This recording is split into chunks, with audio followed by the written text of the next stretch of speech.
وکفا وسلام علی عبادہ الذین اصطفیٰ اما بعد۔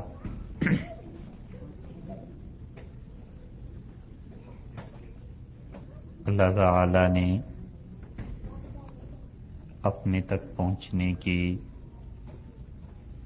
صحیح ترین، قریب ترین، سب سے زیادہ قوی اور جس میں کوئی شک اور شبہ باقی نہیں رہتا، وہ راہ جو بتلائی ہے انبیاء علیہ الصلوۃ والسلام پر، ان کی نبوت پر اور ان کی تعلیمات پر اعتماد کی راہ ہے۔ کل کی نشست میں ہم نے 3 مختلف چیزوں کا تقابل آپ کے سامنے رکھا تھا کہ اس کائنات میں ایک پورا گروہ ایسا رہا ہے جنہوں نے اللہ کی جستجو کی اور اللہ تعالی تک پہنچنا چاہا، مگر جس راہ کو انہوں نے اختیار کیا وہ خالصتاً عقل کی راہ تھی، فلسفے کی راہ تھی۔ بہت سے غیر مسلم اس راہ میں چلے، بہت سے مسلمانوں نے ان کے افکار کو اپنایا، افلاطون، ارسطو اور جالینوس اور یہ بڑے بڑے فلاسفہ۔ افسوس کہ اس میدان میں بچوں کی گرد تک نہ پہنچ سکے جن بچوں نے اللہ کی راہ کو جا کے پکڑ لیا۔ علامہ اقبال نے جو بات کہی ہے بڑی پتے کی بات ہے۔ انہوں نے کہا کہ بو علی در غبار ناکا گم کر، دست مجنوں محمل لیلا گرفت۔ نقل کی ہے اقبال نے، اور پتے کی بات اس میں یہی ہے کہ جو اونٹنی چل رہی تھی اس کے چلنے سے جو گرد راستے میں اٹھی، بو علی سینا اس گرد میں گم ہو گئے، اور مجنو جو دوڑ رہا تھا اس اونٹنی کے پیچھے، اس نے جا کے لیلا کے محمل پہ ہاتھ ڈال لیا، اسے پہنچ گیا، پکڑ لیا۔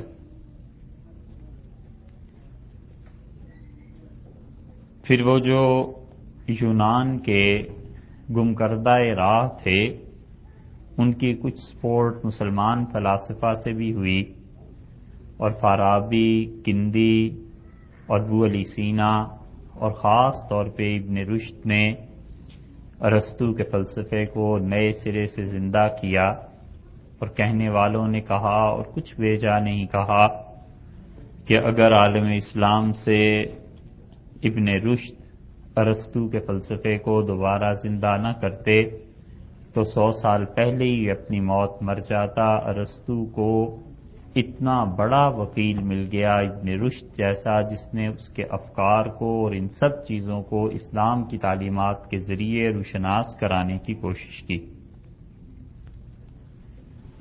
ایک دوسری راہ بھی اللہ تک پہنچنے کے لیے لوگوں نے اپنے پاس سے بنائی تھی، اور اس کے مظاہر اب بھی دنیا میں مختلف جگہ پر مل جائیں گے۔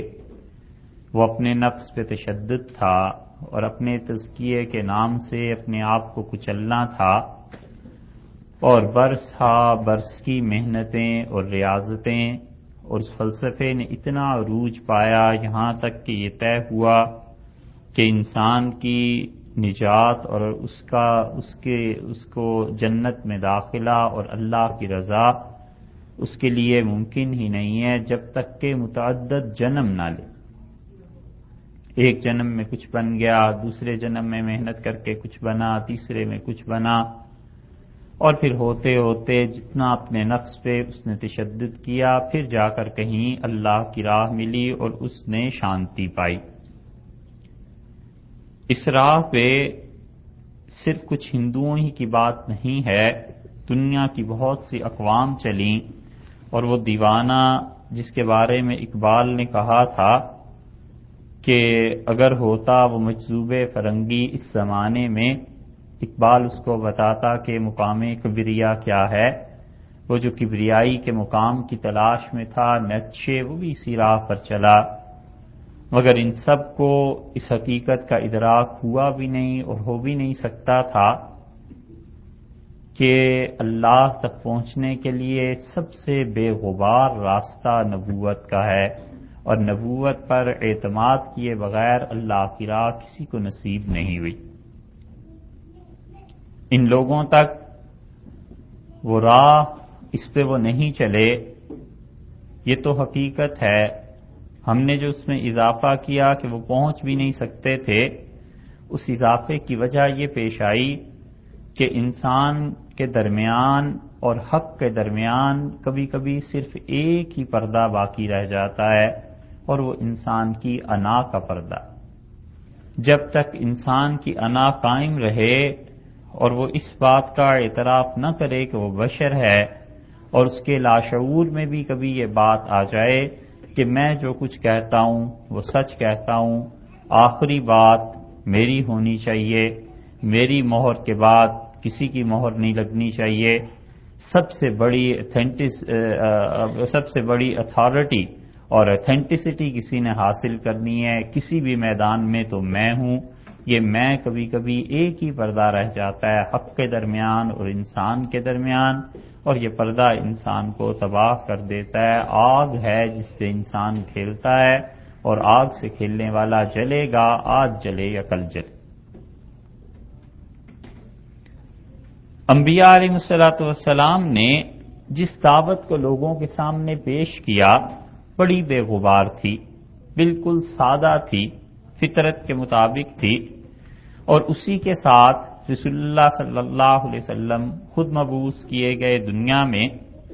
اور آپ جانتے ہیں کہ انسان اور انسان میں فرق ہوتا ہے۔ اس کائنات میں پہلے دن سے لے کے آج تک، اور شاید آج کے دن سے لے کے قیامت تک، سب سے بڑا مسئلہ جو رہا ہے، جو ٹریجڈی رہی ہے، جس کو آپ ٹھنڈے دل سے غور کریں تو اصل مسئلہ ایک ہی ہے، اور وہ یہ کہ انسان نہیں بنتے اور انسان نہیں ملتے۔ انسان نما چیزیں بہت سی ملتی ہیں، انسانوں کی شکل و صورت بہت سی ملتی ہے، لیکن اصل میں جسے انسان کہتے ہیں وہ بہت نایاب کامیاب چیز ہے، جن سے گراں ہے، جس کا وجود بڑی مشکل سے ظہور پذیر ہوتا ہے۔ زندگی کے مقاصد میں آدمی کہتا ہے کہ بڑا آدمی بن جائے اور بڑا آدمی ہونا چاہیے۔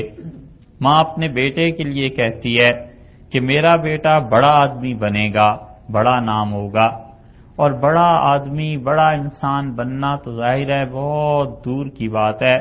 ہم کہتے ہیں صرف انسان بن جائے، اور صرف انسان کہیں مل جائے جس کے سامنے جا کے اپنے دل کا حال بیان کیا جا سکے، انسان نہیں ملتا۔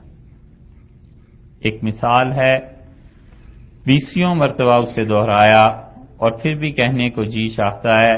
مولانا روم نے مثنوی میں لکھا ہے، اور مثنوی ان کتابوں میں سے ایک ہے جس نے عالم اسلام میں زلزلہ برپا کر دیا۔ کہنے والوں نے اس کے متعلق کہا، اور کچھ غلط نہیں کہا، کہ ہست قرآن در زبان پہلوی، فارسی زبان میں اللہ نے قرآن کو نازل کیا۔ جس طرح قرآن پاک اللہ کی کتاب اس اعتبار سے کہ وہ انمٹ ہے اور وہ قیامت تک قائم رہنے والی چیز ہے، بظاہر یہی لگتا ہے کہ جن مصنفین کے اخلاص کی وجہ سے ان کی کتابوں کو دوام حاصل ہوا، مثنوی ان کتابوں میں سے ایک کتاب ہے، اور مثنوی کے مصنف، مثنوی کے شاعر، اس کو کہنے والے مولانا روم رحمۃ اللہ علیہ نے زندگی کے ایسے ایسے حقائق سے پردہ اٹھایا ہے کہ انسان ساری زندگی گزر کے بھی ان کے متعلق بعض اوقات نہیں سوچتا۔ مثنوی میں مولانا نے ایک جگہ بحث کی ہے اسی موضوع پر کہ انسان کیسے ہوتے ہیں، اور پھر وہ کہتے ہیں کہ ایک بزرگ تھے، بڑا مال دولت سب کچھ اللہ نے دیا تھا، اور وہ شہر میں چراغ ہاتھ پہ رکھ کے گھوم رہے تھے، سورج چڑھا ہوا تھا، تو کسی نے انہیں دیکھا، اس نے کہا شیخ آپ جیسا عقل مند آدمی دوپہر کی روشنی میں سورج چڑھا ہوا ہے اور ہاتھ میں چراغ لے کے گھوم رہا ہے، آخر کیا ڈھونڈ رہے ہیں؟ تو انہوں نے کہا انسان مارزوز، انسان کا بچہ تلاش کر رہا ہوں، وہ نہیں ملتا۔ بات ایسی ہی ہے کہ انسان نہیں ملتا، پھر یہ تمنا کہ بڑا انسان بن جائے، وہ تو بڑے لوگوں کی تمنا ہے، ہوتی ہوگی پوری، مگر نفس انسان ملنا ہی دشوار ہے۔ یہ ایسی نایاب چیز ہے کہ کہیں نظر آئے تو جی چاہتا ہے اس انسان کو کوئی مرچ مسالہ کوئی چیز لگا کے محفوظ کر لیں اور کسی کو دکھائیں کہ انسان ایسے ہوتے ہیں، یہ چیزیں ہوتی۔ انسانوں کے حالات کا، انسانوں کے تقابل کا، انسانوں کی سوچ کا اتنا زاویہ اور نقطۂ نگاہ بدل جاتا ہے کہ ہم اپنی بات کی تشریح کے لیے ایک مثال آپ سے عرض کریں۔ ہندوستان میں ایک قصبہ ہے سہارنپور کے قریب، کاندھلا اس کا نام ہے۔ اس چھوٹے سے قصبے میں، گاؤں میں، اب بھی گاؤں ہی ہے ایک اعتبار سے، ایک پلاٹ پر جھگڑا ہو گیا اور لوگوں نے کہا کہ مسجد چھوٹی ہو گئی ہے، جامع مسجد، اسے بڑا کرنا چاہیے، تو مسجد کے ساتھ پلاٹ تھا، انہوں نے کہا یہ پلاٹ لے لیا جائے۔ جب اس پہ مسلمانوں نے بنیادیں کھودنا شروع کی مسجد کی تو ہندو آ گئے اور انہوں نے کہا صاحب یہ پلاٹ تو مندر کا ہے، یہ آپ کچھ نہیں کر سکتے۔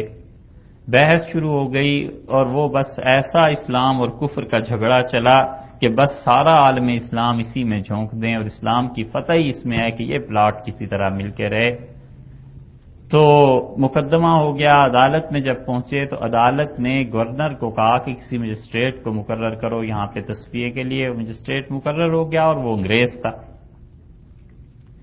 اس نے بڑی عقل مندی سے کام لیا اور اس نے سوچا کہ یہ مذہبی معاملہ ہے اور بھڑک اٹھے گی آگ۔ اس نے ہندوؤں کو بلایا اور کہا کہ مسلمانوں کو بلایا اور کہا کہ تم اپنے قصبے میں کسی ایک ہندو کو لے آؤ اور وہ یہ کہہ دے کہ یہ پلاٹ مسلمانوں کا ہے، ہم تمہیں دے دیں گے۔ انہوں نے کہا صاحب کیوں ہندو سچ بولیں گے، ہمارے حق میں کیوں گواہی دیں گے، ایسا تو کوئی آدمی ہے نہیں اور ہم یہ بات نہیں کر سکتے۔ اس نے مسلمانوں کو کے بعد ہندوؤں کو بلایا اور ہندوؤں سے کہا کہ کسی ایک مسلمان کو لے آؤ اور وہ یہ کہہ دے کہ یہ ہندوؤں کا پلاٹ ہے تو ہم تمہیں دے دیں گے۔ انہوں نے کہا صاحب اس پورے قصبے میں کوئی مسلمان ایسا نہیں ہے جو سچ بولتا ہو، البتہ اگر آپ فیصلہ کرنا چاہتے ہیں، اس کا تصفیہ کرنا ہے تو مولانا صاحب ہیں اور مولانا کو کہہ دیں، وہ جو فیصلہ کریں ہمیں منظور ہے۔ وہ یہ کہہ دیں کہ پلاٹ مسلمانوں کا ہے، ہم دستبردار ہو جاتے ہیں، کہہ دیں ہندوؤں کا ہے تو مسلمانوں کو چھوڑ دینا چاہیے۔ مجسٹریٹ اس سے بڑا خوش ہوا اور اس نے پیغام بھیجا مولانا کو کہ حضرت آپ آئیں اور اس فیصلے اس کا مقدمے کا تصفیہ کریں۔ مولانا نے کہا کہ 1857 کی جنگ آزادی میں یہاں جتنی دہشت گردی انگریزوں نے مچائی تھی، اس کے بعد میں نے قسم کھا لی ہے کہ میں زندگی بھر کسی انگریز کا منہ نہیں دیکھوں گا، مجھے تم لوگوں سے اتنی نفرت ہے، مجھے تو معذور سمجھا جائے۔ اس نے پھر پیغام بھجوایا اور کہا حضرت اس طرح کر لیتے ہیں کہ خیمہ لگا لیں گے اور میں اندر بیٹھ جاؤں گا خیمے کے، آپ میری شکل نہ دیکھیے، اور خیمے کے باہر ہندو مسلمان سب بیٹھ جائیں گے اور آپ اعلان کر دیجئے جب دونوں کو آپ پہ اعتبار ہے ہمیں بھی آپ پہ اعتبار ہے، اور صرف اتنا بتا دیجئے کہ کون سچا ہے کون جھوٹا ہے۔ تو یکا گیا مولانا کو لینے کے لیے اور مولانا آئے جب شہر میں اور ہندو مسلمان سب جمع تھے، مسلمان رات بھر مولانا کے پاس رہے کہ ارے مولوی صاحب کل سچ بولنا، دیکھو پلاٹ اپنا ہے، دیکھو کچھ ہو جائے، مسجد کا مسئلہ ہے ایسا اور ویسا، اور وہ ساری باتیں کرتے رہے اور مولانا بالکل چپ رہے۔ اگلے دن جب وہ پہنچے خیمے کے باہر تو خیمے کے اندر سے آواز اسی انگریز نے دی اور اس نے کہا مولوی صاحب آپ بتائیے کیا فیصلہ ہے؟ تو انہوں نے ایک جملہ کہا، زور سے چیخ کے کہا، انہوں نے کہا مسلمان جھوٹا ہندو سچا۔ اتنا کہہ کے مولانا بیٹھ کے یکے پہ پھر واپس چلے گئے۔ مسلمانوں نے سر پیٹ لیا اور جا کے مولانا کو پکڑ لیا اور کہا حضرت یہ کیا کیا، پلاٹ نہیں ملا اور یہ ہو گیا وہ ہو گیا۔ انہوں نے کہا میاں میں نے جو کچھ بھی کیا مسلمان ہارا اسلام جیتا، یہ بس فکرہ تھا ان کا۔ اور وہ شام ہوتے ہوتے 3 خاندان اس گاؤں کے مسلمان ہو گئے۔ ان کا حضرت یہ پلاٹ آپ ہی لے لیجئے، گھر بنا لیجئے، اپنا خدا کا گھر بنا دیجئے، کچھ کر دیجئے، مگر ایسے کردار کا آدمی کبھی نہیں دیکھا کہ اپنے مذہب کے اپنے ماننے والوں کے خلاف بھی بات ہو تو وہ عدل کے معیار پر پورا اترے۔ یہ انسانوں میں فرق ہوتا ہے اور انسان اسی طرح تلا کرتے ہیں۔ ایک آدمی اپنی بستی سے نکلا اور اس ہستی نے کہا کہ میں نے دیکھا فرشتوں کو اور وہ ایک ترازو لگائے ہوئے تھے. دارمی کی روایت میں آتا ہے کہ آپ نے فرمایا مجھے انہوں نے ایک پلڑے میں بٹھا دیا اور اس وقت تک نبوت اس ہستی کو نہیں ملی تھی. اور آپ نے فرمایا اس کے بعد اس فرشتے نے کہا کہ اس انسان کو تولو، اس انسان کا کتنا وزن ہے. تو انہوں نے دوسرے پلڑے میں ایک اور آدمی کو بٹھا دیا اور میرا پلڑا بھاری رہا. اس نے کہا اس کے مقابلے میں 10 انسانوں کو رکھ کے تولو. 10 کو جب تولا گیا تو بھی میرا پلڑا بھاری رہا. پھر اس کا 100 کو، پھر 1000 کو، اور اس کے بعد دوسرے فرشتے نے جو تول رہا تھا اس سے کہا کہ میاں اللہ نے اس میں اتنا وزن رکھا ہے کہ پوری کائنات کو، پورے انسانوں کو لا کے ایک پلڑے میں رکھ دو تو بھی یہ ان سے عظیم تر انسان ہے، اس کا کوئی وزن اس دنیا میں ہو نہیں سکتا.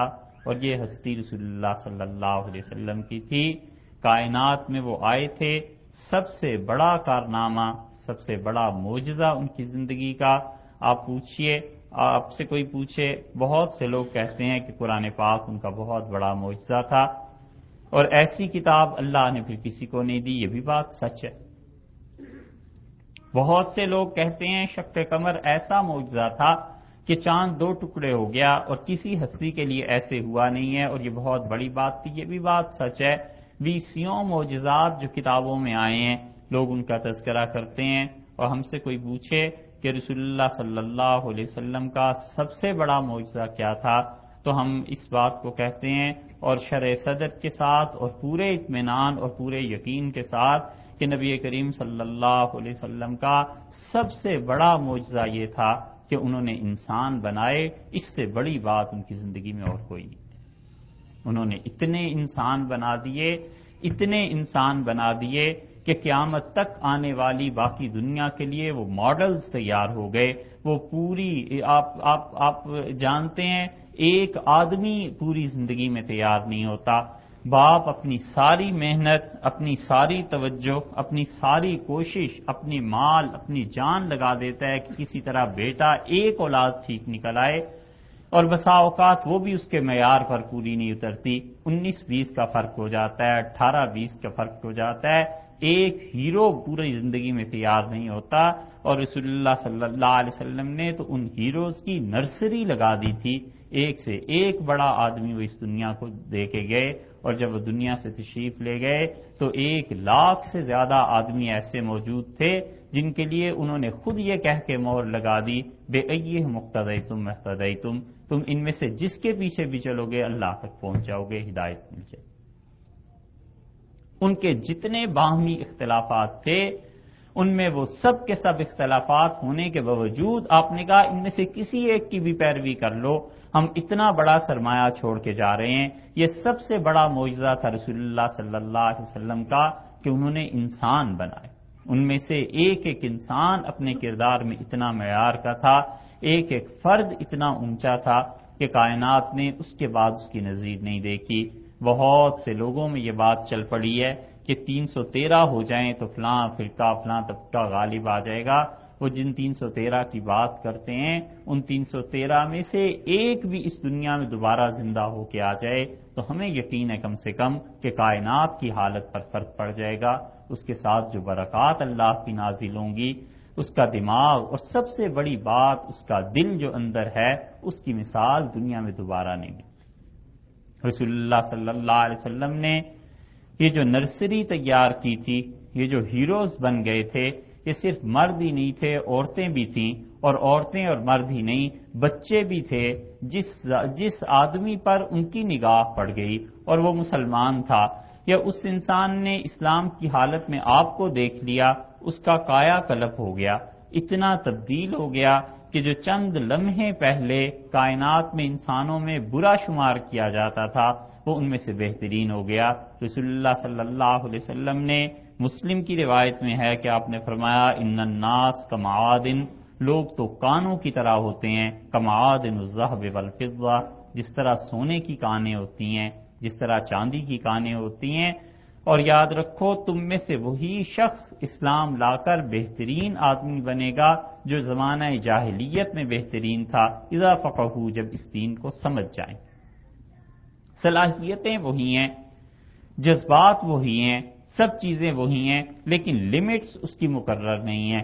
غصہ ہے تو وہ حد سے بڑھا ہوا ہے، عقل ہے وہ حد سے زیادہ بڑھی ہوئی ہے، جنس ہے تو اس کا استعمال بے دریغ ہے۔ رسول اللہ صلی اللہ علیہ وسلم نے ان تینوں کی حدود متعین کر دی کہ کس حد تک غصہ جائز اور کس حد تک ناجائز، کس چیز کا کتنا استعمال درست اور کتنا استعمال غیر درست، اور پھر وہ انسان مسلسل بنتے چلے گئے ہیں۔ رسول اللہ صلی اللہ علیہ وسلم نے کس طرح انہیں بنایا ہے، یہ اصل بات سوچنے کی بھی ہے۔ ایک بات اگر آپ سے کہیں کہ ان لوگوں کے بننے میں کس چیز نے کام کیا ہے، ممکن ہے کوئی یہ سمجھے کہ رسول اللہ صلی اللہ علیہ وسلم کی صحبت نے کام کیا ہے، بلا شبہ وہ تو تھی ہی تھی۔ ممکن ہے کوئی یہ بھی کہے کہ اللہ نے انہیں چن لیا تھا، اس لیے اللہ تعالی نے بنا دیا، یہ بات بھی تسلیم کیے جانے کے قابل ہے۔ کوئی یہ کہے کہ وہ پڑھ لکھ گئے تھے اس لیے چلیے یہ بھی مان لیتے ہیں، مگر ہم سمجھتے ہیں سب سے بڑی بات جس نے ان لوگوں کو بنایا ہے، جس نے ان لوگوں کو سیکل کیا ہے، جس نے ان لوگوں پر کلی چڑھا دی ہے، جس نے ان لوگوں کو مانچ کے رکھ دیا تھا، وہ صرف ایک چیز تھی، اور وہ رسول اللہ صلی اللہ علیہ وسلم کا سوز دروں تھا۔ وہ اندر کی تڑپ تھی، وہ اندر جو نبوت کے سلسلے میں، انسانیت کی فلاح کے سلسلے میں ایک آگ لگ گئی تھی، اور وہ رو رو کے اللہ سے مانگتے تھے۔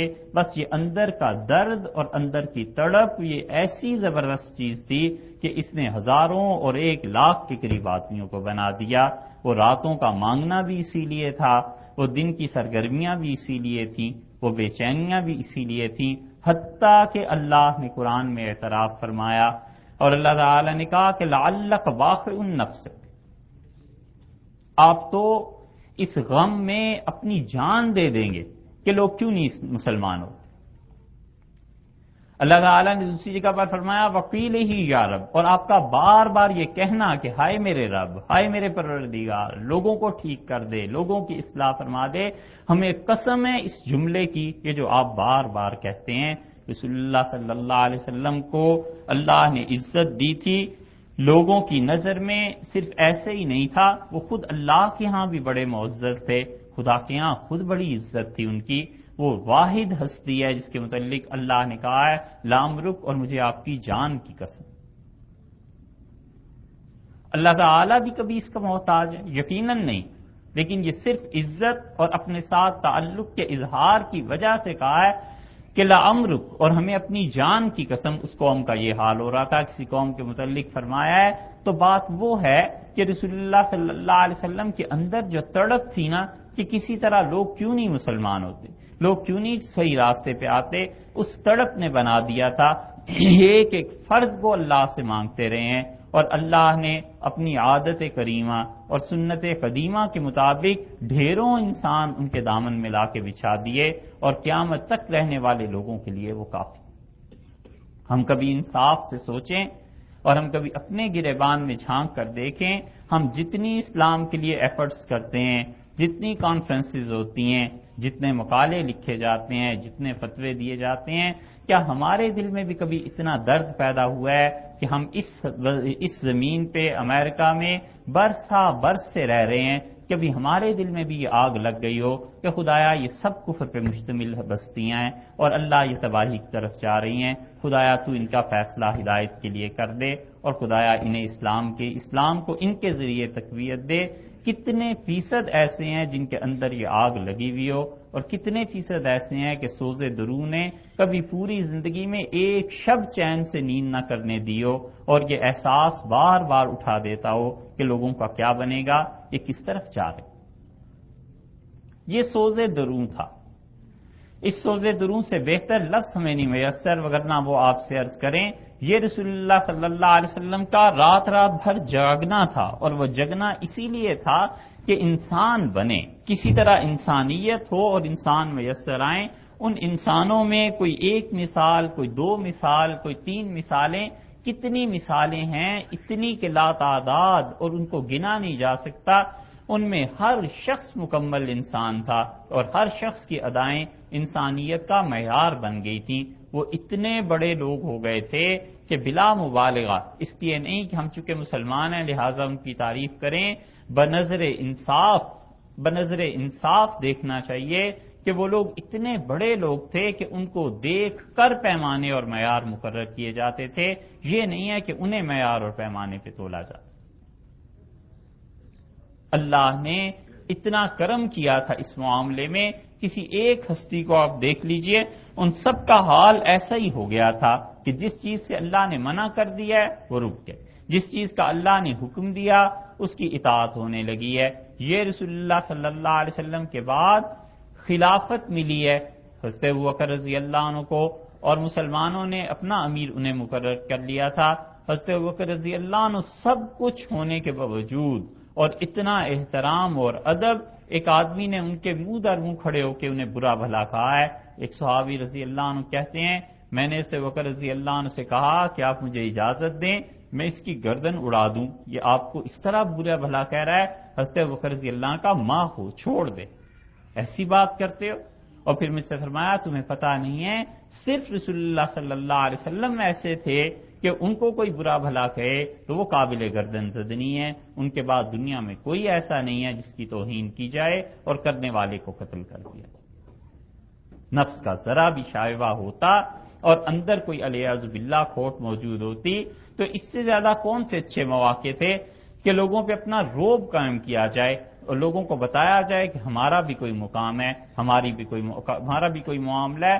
حضرت عثمان رضی اللہ عنہ کے خلاف بغاوت ہے، مدینہ طیبہ میں باغی پھر رہے ہیں، مسجد نبوی میں انہوں نے نماز اپنی شروع کروا دی ہے، ممبر اور مسجد کے محراب پر انہی کا قبضہ ہے اور لوگ مصر ہیں۔ حضرت علی رضی اللہ عنہ جیسے آدمی نے اپنے بیٹے حسن کو بھیجا اور کہا امیر المومنین کی حفاظت کرنا، اور انہوں نے خود بھی آ کے کہا، اور حضرت معاویہ رضی اللہ عنہ تو واضح الفاظ میں انہوں نے کہا کہ امیر المومنین آپ نکل جائیں مدینہ منورہ سے، کیا آپ ہمیں اجازت دیں فوج کو باغیوں کے خلاف کچھ کارروائی کرے؟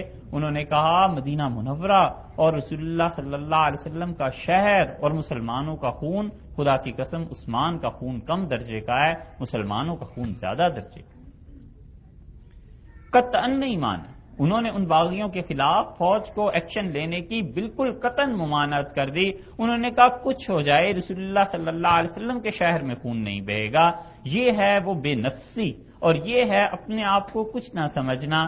اللہ نے ایسے ہی لوگوں سے کام لیا ہے، اگر اپنے اندر کچھ بھی کھوٹ کوئی ایسی چیز ہوتی ہے والعیاذ باللہ تو پھر کیا ہوتا؟ پھر وہ کہتے ہیں کہ بالکل ٹھیک ہے نبٹ لینا چاہیے اور یہ ہو گیا، ہزار چیزیں ہیں کہنے کو اور ہزار باتیں، مگر بالکل انہوں نے اجازت نہیں دی کہ بنے ہوئے لوگ۔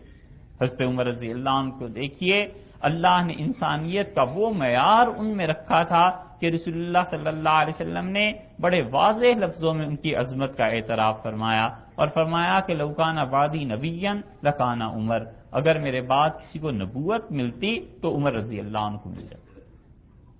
اتنی صلاحیتوں کے وہ آدمی تھے، اور ان کا تقوی، ان کا اللہ کے ساتھ تعلق، ان کی بے نفسی، اس کی اتنی بڑی دلیل وفات سے چند گھنٹے پہلے سامنے آتی ہے۔ ساری زندگی کے مسئلے تو الگ رہے، وفات سے چند گھنٹے پہلے صحیح بخاری میں آیا ہے، انہوں نے اپنے بیٹے عبداللہ ابن عمر رضی اللہ عنہما کو بلایا اور انہوں نے کہا ان اکبر ہمی، سب سے بڑا دکھ، سب سے بڑی سوچ، سب سے بڑا غم، سب سے بڑا مسئلہ میرے لیے جو ہے وہ یہ ہے کہ عمر یہ سوچتا رہا کہ اسے رسول اللہ صلی اللہ علیہ وسلم کے پہلو میں جگہ مل جائے، اور وہ گھر حضرت عائشہ رضی اللہ عنہا کا ہے، اور تم جاؤ اور ام المومنین سے میرا سلام کہنا، اور انہیں کہنا کہ عمر کی خواہش ہے کہ ابو بکر اور رسول اللہ صلی اللہ علیہ وسلم دونوں کے ساتھ اس کو تیسری قبر کی جگہ دے دی جائے۔ ٹھیک ہے، روٹین کے مطابق بات ہو رہی ہے، اور حضرت عمر رضی اللہ عنہ نے کہا کیا؟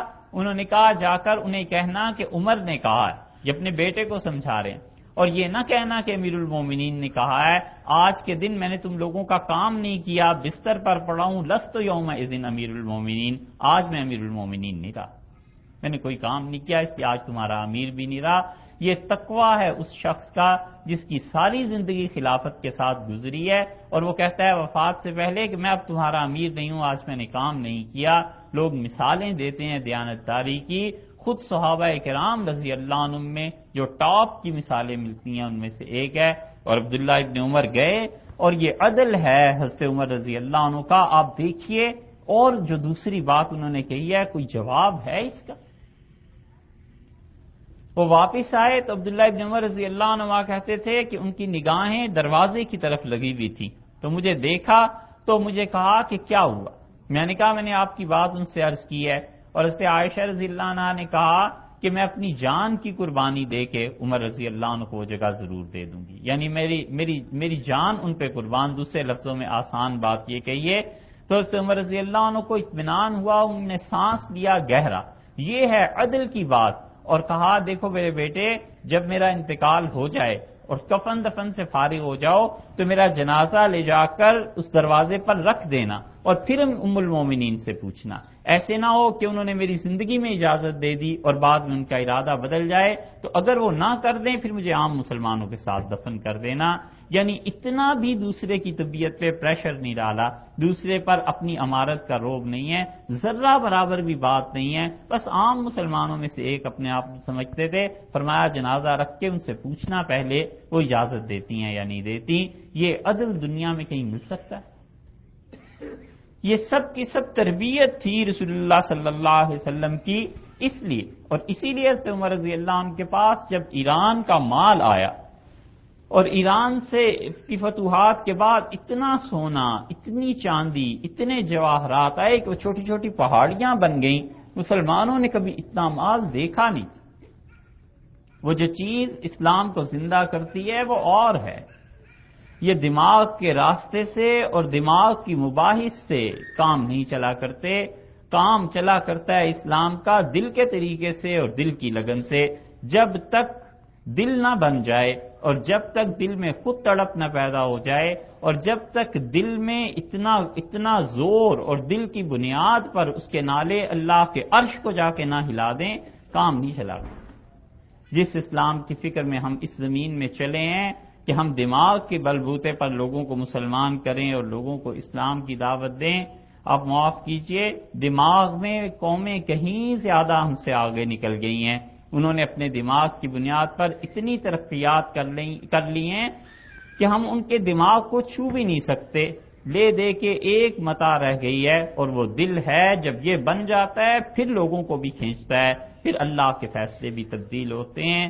وہ جگر مراد آبادی نے کہا اور بڑی زبردست بات انہوں نے کہی، انہوں نے کہا کہ کامل رہبر قاتل راہزن، کامل رہبر قاتل راہزن، دل سا دوست نہ دل سا دشمن۔ بس سب سے بڑا دشمن بھی یہ اور سب سے بڑا دوست بھی یہ۔ تو وہ پہاڑیاں بن گئی، اتنا مال آ گیا۔ حضرت عمر رضی اللہ عنہ اس مال کو دیکھا اور صحابہ رضی اللہ عنہ سب لوگ بڑے بڑے لوگ موجود تھے، اور حضرت عمر رضی اللہ عنہ نے اس کو دیکھ کر کہا کہ وہ روئے اور انہوں نے کہا کہ مجھ سے جو دو پہلے اچھے تھے ابو بکر اور رسول اللہ صلی اللہ علیہ وسلم، اگر یہ خیر ہے تو خدا نے انہیں کیوں نہیں دی، اور اگر یہ کوئی شر ہے اور فتنہ ہے تو اللہ میں تیری پناہ مانگتا ہوں، میرے دور میں یہ کیا آ گیا۔ عبد الرحمن ابن عوف رضی اللہ عنہ نے کہا کہ حضرت یہ تو خوشی کی بات ہے، مسلمان اپنے کام چلائیں گے، ہماری اکانومی درست ہوگی، معیشت استوار ہوگی، اچھی ہوگی۔ حضرت عمر رضی اللہ عنہ نے کہا تمہیں پتہ ہے عبد الرحمن، مال جہاں آتا ہے وہاں پھوٹ لے آتا ہے، وہاں لڑائیاں لے آتا ہے، ہوا یہی کرتا ہے۔ انہوں نے کہا مال جہاں آتا ہے وہاں پھوٹ اور لڑائی بھی آ جاتی ہے۔ اور حضرت عمر رضی اللہ عنہ کا یہ جملہ کبھی آپ غور کیجئے کہ جہاں مال آتا ہے وہاں کیسی کیسی مصیبتیں ساتھ لاتا ہے، اور کوئی نہیں سوچتا کہ اس کی فکر بھی کرنی چاہیے یا نہیں، کہ اس کے مضر اثرات سے کیسے بچا جا سکتا ہے، اپنے آپ کو، اپنے خاندان کو اس کی برائی سے کیسے محفوظ رکھا جا سکتا ہے۔ اور پھر حضرت عمر رضی اللہ عنہ نے حضرت علی رضی اللہ عنہ سے پوچھا کہ یہ سب کیا ہے؟ انہوں نے کہا امیر المومنین آپ بتائیے۔ حضرت عمر رضی اللہ عنہ کا یہ جملہ سونے کے پانی سے لکھنے کے قابل ہے، جو صحابہ رضی اللہ عنہ کی تعریف میں انہوں نے کہا خدا کی قسم اگر محمد صلی اللہ علیہ وسلم کے دوستوں میں کوئی شخص امانت دار نہیں ہے تو پھر دنیا میں امانت کا وجود ختم ہو گیا۔ انہوں نے کہا یہ مال دیکھو، ان اللہ کے بندوں نے سوئی تک، سلائی تک اس میں بھیج دی ہے، کوئی چیز اپنے پاس انہوں نے نہیں رکھی، اس فوج والوں نے۔ اگر یہ لوگ دنیا میں امانت دار نہیں ہیں تو پھر دنیا میں امانت کا وجود ختم ہو گیا ہے۔ حضرت علی رضی اللہ عنہ نے پھر اس پہ تبصرہ کیا اور ان کا امیر المومنین بات یہ ہے کہ آپ خود اتنے امانت دار ہیں، اگر آپ خود امین نہ ہوتے تو آپ کی رعایا بھی ایسی خائن ہو جاتی. آپ کی اپنا کردار اتنا اچھا ہے. یہ رسول اللہ صلی اللہ علیہ وسلم نے نرسری پوری بنا دی ہے. ہیروز بنتے چلے گئے ہیں، ایک سے ایک بڑا آدمی بنتا چلا گیا ہے. یہ سب چیزیں ایسے ہی تھیں اس لیے کہ وہ اسلام کی حقیقت کو، روح کو سمجھے تھے. ہم بڑے ادب اور احترام سے پوچھنا چاہتے ہیں کہ آپ ہمیں یہ بتا دیجئے پچھلے 20-30 سال سے یہاں ادارے اسلام کے لیے کام کر رہے ہیں، آپ نے کتنے آدمی پیدا کیے؟ سیدھی سی بات، کہاں ہیں آدمی؟ کہاں ہیں افراد؟ کہاں ہیں اسلام کے لیے درد مند دل رکھنے والے؟ کہاں؟ پیسہ تو علاج نہیں ہے، ڈالرز کا جمع کر لینا سارا علاج نہیں ہے، وہ تو ایک پہلو ہے. آدمی کہاں ہیں؟ افراد کہاں ہیں جن کو دیکھ کر کہا جا سکے کہ اچھا مسلمان تو ایسا ہوتا ہے، جن کو دیکھ کر کہا جا سکے کہ اچھا مومن تو ایسا ہوتا ہے. ہمیشہ اصول کی بات خیال میں رکھنی چاہیے. اللہ نے کہا ہے کہ لا یخافون فی اللہ لومۃ لائم، اور کسی ملامت کرنے والے کی ملامت کی پرواہ نہیں کرتے. جب وہ سچ بات کرتے ہیں، جتنے بھی طریقے، جتنے بھی میتھڈز اسلام کو پھیلانے کے لیے غیر شرعی استعمال کیے جائیں گے، وہ اس طریقے کی تشہیر ہوگی، اسلام کی نہیں. جتنے بھی غیر شرعی طریقوں سے لوگ چاہیں گے کہ اسلام آ جائے تو وہ ان طریقوں کو اگر اپنائیں گے تو اسلام کو فائدہ نہیں پہنچے گا، ان غیر شرعی طریقوں کو فائدہ پہنچے گا، انہیں جواز ملے گا. اس کا پتہ چلے گا کہ اچھا صاحب یہ بھی جائز ہے، یہ بھی درست ہے. غیر شرعی طریقے رائج ہو جائیں گے، اسلام رائج نہیں ہوگا. یہ اچھی طرح سوچنا چاہیے. آج ہم ایک پلان پیش کر دیں آپ کے سامنے اور ہم کہیں کہ ایک فلم بنائی جائے نبی کریم صلی اللہ علیہ وسلم کی زندگی پہ، ایک اچھا ایکٹر یہاں سے لے لیں اور اسے کہیں کہ رسول اللہ صلی اللہ علیہ وسلم کا پارٹ وہ پلے کرے، غار ہرا دکھا دیجئے، بدر کی جنگ دکھا دیجئے، سب کچھ، اور اتنے دردناک مناظر ہوں کہ لوگ رو پڑیں اور لوگ چیخ اٹھیں اور لوگ کہیں کہ زبردست فلم بن گئی ہے. تو اس کی مسلمان کیوں نہیں اجازت دے دیتے؟ یہ بھی اچھی بات ہے. آپ میں سے جس کو بھی ایران کا سفر کرنے کا اتفاق پیش آیا ہے، رسول اللہ صلی اللہ علیہ وسلم کی تصویریں بازاروں میں ملتی ہیں. حضرت ابو طالب کے ساتھ کئی تصویریں دیکھنے میں ہم نے خود دیکھی ہیں. جس کو بھی نہیں تو بھی کر لیجئے ایران کا سفر، حضرت صلی اللہ علیہ وسلم کی تصاویر مل جائیں گی بہت سی. اس سے اسلام کو کتنا فائدہ پہنچا؟ اسلام کو فائدہ پہنچنے کی بجائے وہ طریقے کو فائدہ پہنچا کہ اچھا صاحب یہ بھی طریقہ ہے. فلم ایسی چیز ہوتی ہے، سینما خوب چلے گا، مسلمان کوئی ہو نہ ہو. بالکل اسی طرح یہ خواتین کی بے حجابی، یہ ساری کی ساری چیزیں، اسلام کا اس سے بھائی کوئی جوڑ نہیں، کوئی تعلق نہیں. ان طریقوں سے یہ جواز نکل آئے گا اس بات کا کہ ایسی کانفرنسز بھی ہوں اور ایسی چیزیں بھی ہوں، اور جو اگلی نسل آئے گی اگر اللہ نے اسلام کے سمجھنے کی توفیق دی تو وہ ضرور کہیں گے کہ یہ میتھڈز تھے جو لوگوں نے کفر کی ذہنیت سے مرغوب ہو کر اپنا لیے تھے، اللہ نے اس دین کی اجازت نہیں دی. رسول اللہ صلی اللہ علیہ وسلم نے کسی کو یہ حق نہیں دیا کہ ان کے بعد ان کے دین کو توڑ پھوڑ کے پیش کرے اور اپنی خواہش نفس، اپنی سوچ کے مطابق قیادت اور لا علمی جمع ہو جائے، قیادت اور سرمایہ جمع ہو جائے. بڑا المیہ ہے امت کا کہ علم اٹھ گیا اور قیادت اور عقل باقی رہ گئی. علم اٹھ گیا اور قیادت اور پیسہ باقی رہ گیا. زور پیسے کے بل پہ قیادت آ جاتی ہے اور عقل کی بنیاد پہ، زبان کی بنیاد پہ قیادت آ جاتی ہے. مگر ان ساری چیزوں سے فائدہ کس کا ہو؟ رسول اللہ صلی اللہ علیہ وسلم نے، ہم صاف بات کہتے ہیں کہ عورتوں کے ذمے صرف ایک ہی کام لگایا تھا اور وہ یہ کہ اپنی اولادوں کی تربیت کریں اور افراد تیار کریں. کیوں ہماری مائیں ایسی ہو گئی ہیں؟